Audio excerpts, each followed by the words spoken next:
Училиштето е место каде учениците треба да се чувствуваат физички и емоционално безбедни и заштитени, а воедно и стимулирани за истражување и преземање соодветни ризици, со цел да ги прошират своите вештини и знаења. Тоа е заедница каде треба да владее топла меѓучовечка комуникација и грижа за сите членови. Средината за учење влијае врз сите аспекти на социоемоционалниот, когнитивниот и физичкиот развој на едно дете. Во едно обкружување насочено кон детето, секое дете чувствува дека припаѓа кон заедницата која го поддржува и дека умее самостојно да делува. Истражувањата за развојот на мозокот покажуваат дека односите меѓу децата и возрастните кои се карактеризираат со топлина и љубов, придонесуваат за позитивен напредок во сите аспекти на детскиот развој. Чувството дека детето некаде припаѓа придонесува за неговата благосостојба, идентитет и социоемоционален развој. Ние треба да им помогнеме на децата да развијат чувство дека припаѓаат и дека се дел од заедницата. Да создадеме обкружување каде секое дете чувствува дека е почитувано и ценето како единствено човечко суштество, кој самото може да придонесе кон благосостојбата на групата. Поддршката на учениците за да постигнат успех во училиште е несомнено потребна, особено во време и во период кога некако сите сме оптеретени со тоа дека нашите ученици всушност не постигнуваат успеси како нивните врсници на светско глобално ниво. Меѓутоа не смееме да изоставиме еден многу значаен дел од тоа што допринесува кон тоа учениците да имаат успех во резултатите, односно преку учењето да постигнуваат резултати. А тоа е, според мене, многу важно децата да се чувствуваат безбедни и некој да се грижи за нив. Тоа чувство некако сите забораваме да го потенцираме и забораваме да го поттикнеме и да им го обезбедиме на нашите ученици во училиштата.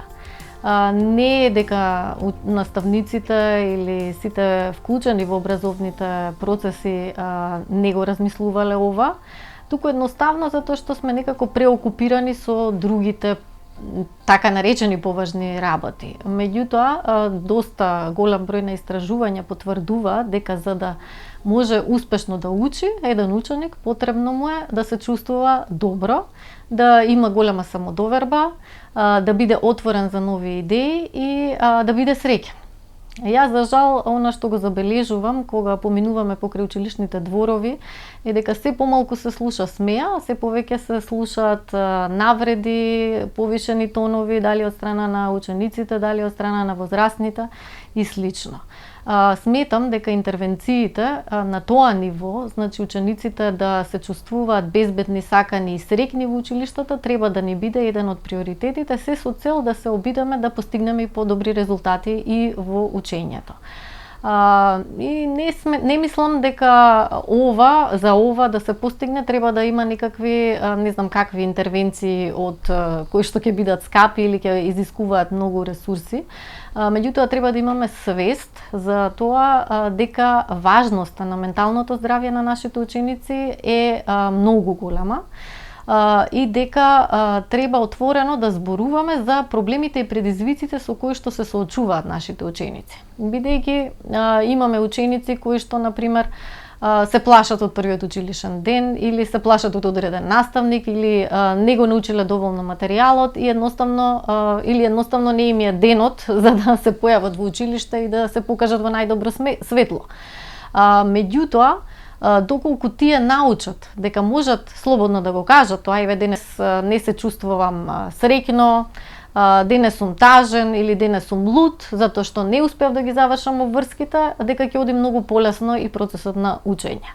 И тоа е она на што треба да се обрне внимание, односно да се поттикнат и наставниците да го разберат моментот дека учениците очекуваат од нив поддршка и во тој домен. Значи да може слободно да кажат кога се лути, зошто се лути. Кога се тажни, што ги растажува, а тоа може да се случи преку примери кои што ќе им ги даваат наставниците. И со ова сакам да укажам на моментот дека социоемоционалниот развој кај нашите ученици треба да завземе можеби и примарно место во нашите училишта, односно учениците од најмали нозе да се учат да ги именуваат и да ги покажуваат своите емоции, меѓутоа и да креираат здрави врски и релации и со нивните соученици и со возрастните. Значи, возрастниот во училиштето не треба да биде авторитетот, туку возрастниот треба да биде некој кој што е таму за да му помогне на ученикот и да го поддржи и во растењето и во неговиот развој, не само во постигнувањето резултати од учењето или она што се очекувани резултати од наставната програма. Социјалните врски или оние релации кои што ги развиваат учениците меѓу себе, исто така треба да се поттикнуваат во позитивна насока, со тоа што доколку во одредена средина имаме ученици кои што забележуваме дека не се доволно добро вклопени и не учествуваат во активностите како и останатите деца, можно е да се изнајдат начини лесно преку различни игри или активности да се вклучат и да им се поттикне креирањето на релации, здрави врски со нивните врсници.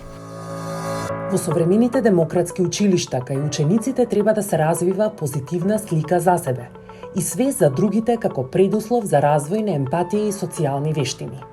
Почетни вредности кои треба да се негуваат се емпатија и миролюбивост. Со укажувањето на овие вредности, учениците најдобро ќе можат да го разберат ненасилното однесување, односно доживувањето и разбирањето на тугите ситуации и емоции. Така се создаваат најдобри предуслови за ненасилно однесување и миролюбивост. За жал, денес насилството меѓу врсниците представува сериозен и комплексен проблем, не само во училиштата, туку и во многу семејства ширум светот. Децата во училиштето, но и надвор од него, се вознемирувани и напаѓани од страна на нивните врсници. А тоа често се минимизира или игнорира и одговорноста се префрла на некој друг. Многу истражувања, правени ширум светот, укажуваат на фактот дека на насилство се изложени голем број деца, што доведува до штетни последици по нивното здравје и благосостојба. Училиштето треба да представува безбедна и поттикнувачка средина за учениците, каде треба да се иницира соработка меѓу учениците, како и соработка меѓу учениците, наставниците и стручните соработници во борбата против насилството. Во нашите училишта имаме појава на можеби и толерирање нели на одреден вид на вербално насилство пред се. Ајде физичкото полесно ќе го забележиме и ќе интервенираме и ќе ги отстраниме нели тие ексцеси кои што се случуваат, меѓутоа вербалното насилство или вербалната комуникација во негативна насока е доста присутна и тоа го покажуваат и бројни истражувања, и тоа не само во нашите училишта, туку и глобално во светот, особено па сега со развојот на технологијата и електронските уреди за комуникација, се соочуваме со една масовна појава на негативни вербални испади помеѓу младите. И доколку тоа нешто го толерираме или го игнорираме, тогаш доведува до нарушување на менталното здравје кај учениците. А сето тоа потоа доведува нели до нездрава и небезбедна средина и услови за учење и развој на самите ученици. Затоа сметам дека и стручните служби и наставничките активите на наставници и директорите во училиштата и училишните одбори имаат можност при планирањето на нивните годишни програми да интервенираат и да постават посебни цели кои што ќе ги адресираат овие прашања, се со цел да се креира една позитивна клима во училиштето која понатака може да доведе и до развој на една култура на позитивно однесување во секое училиште.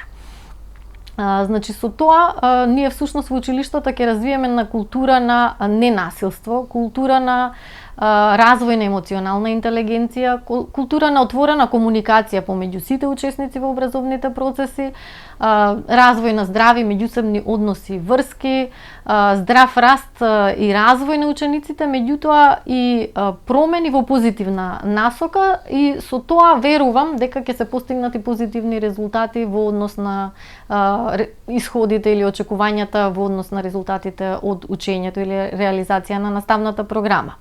Кон сите луѓе, вклучително и кон децата. Треба да се однесуваме на начин кој го подкрепува нивното достоинство.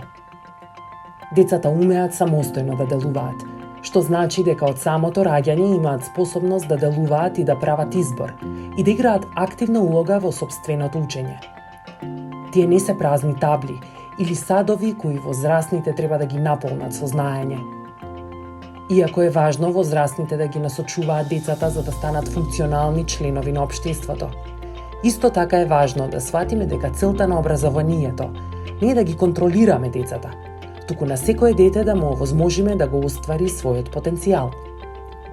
Ако контролата на децата ја споделиме со нив самите, ќе им ставиме до знаење дека тие се поединци со право да се стремат кон сопствена автентичност и смисла, креативно да делуваат и да придонесат кон збогатување на сопствениот живот и животите на другите.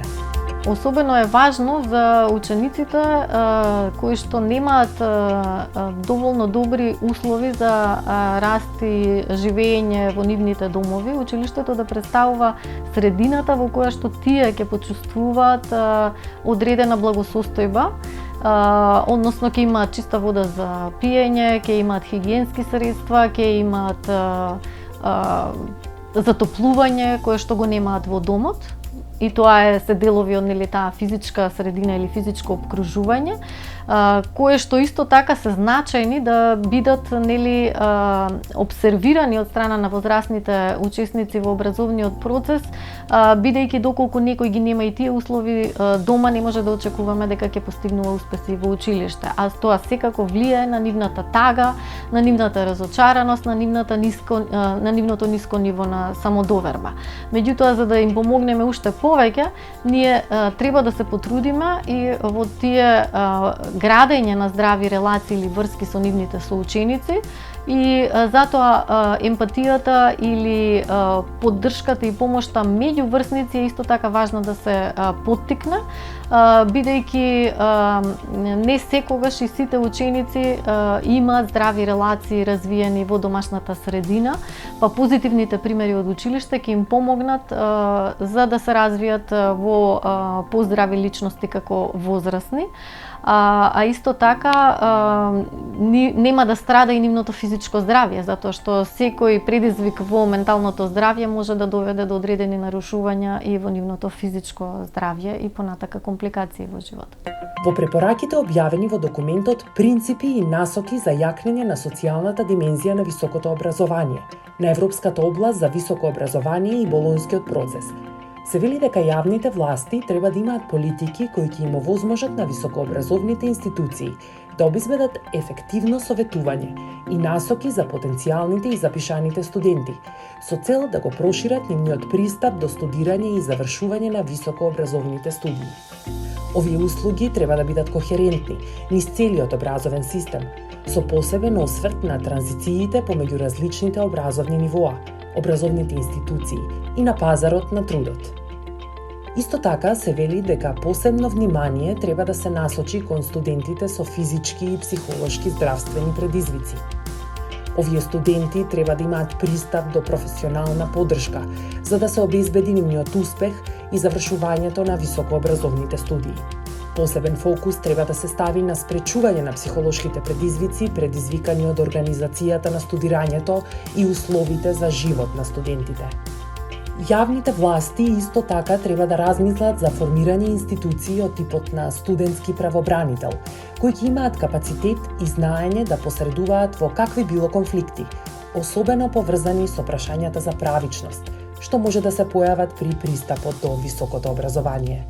Студентското тело на сите степени на образование, структурата на децата, на учениците и на студентите, никогаш не била поразлична од она што е денес. Сите тие доаѓаат од различни средини, доаѓаат од различни географии и различни подрачја, урбани, рурални, зборуваат различни јазици, доаѓаат од различни културни, економски и социјални средини. И со самото тоа, тие се соочуваат со различни проблеми во своето секојдневие, различни предизвици, кои што во даден момент од нивниот психофизички развој се одразуваат, било позитивно или негативно, на нивното ментално здравје и тоа може да има исто така и различни последици како на нивниот успех, така и општо на нивното однесување и генерално на нивната добросостојба. Е потребен еден мултисекторски приод, еден приод кој што ќе овозможи не само политики и мерки во областа на образование, туку многу пошироко од тоа, бидејќи проблемите се многу пошироки од тоа, тука тоа треба да подразбере исто така и мерки и политики врзани со превентивната здравствена заштита, мерки и политики врзани со социјалната заштита. Без овие три работи заедно не може да имаме успех. Многу е важно училиштето многу е важно да се инвестира во тоа училиштата да станат стимулативни средини за учење во смисла на тоа дека да се оспособат стручните служби, да се оспособи персоналот во училиштето за да го поттикнува, да го храбрува, да го негува социјо-емоционалното учење кај учениците, кај сите ученици генерално. Но исто така да знае да пружа многу фокусирана специфична поддршка за ранливите категории на ученици, на тие ученици кои што се наоѓаат во посебен ризик. Дали се тоа деца со посебни образовни потреби, дали се тоа деца кои што потегнуваат од сиромашни семејства, дали се тоа роми, дали се тоа деца кои што имаат друг тип на социоемоционални и така натаму проблеми или доаѓаат од различни други средини и заедници, специфични средини и заедници, важно е дека секое дете мора да ја добие поддршката која што му е потребна. Само на тој начин можеме да ги направиме училиштата да бидат безбедни средини и средини кои што ќе охрабруваат и ќе стимулираат учење и напредување. Многу е важно да почнат да се прибираат податоци, да се поддржат повеќе истражувања, бидејќи постоечките истражувања, извештаи, анализи кои што постојат на оваа тема се најчесто и во најголем дел направени од меѓународни организации, се направени некаде во светот. Кај нас, за жал, или многу малку или воопшто нема такви истражувања, кој што може да ни укаже на некои доминантни трендови и да не посочи каде треба да ја насочиме нашата поддршка и што треба да направиме за да им помогнеме на нашите деца, да ги направиме посрекни во училиштето во кое учат. Согласно Конвенцијата на Обединетите нации за правата на децата, сите деца имаат право да бидат прифатени и третирани како лица способни за социјално делување од самиот почеток на нивниот живот, со своји особени интереси, капацитети и ранливост. Наставниците треба да воспостават атмосфера на почитување во средината и заедницата за учење, третирајќи ги сите ученици како компетентни поединци кои умеат да мислат и чувствуваат.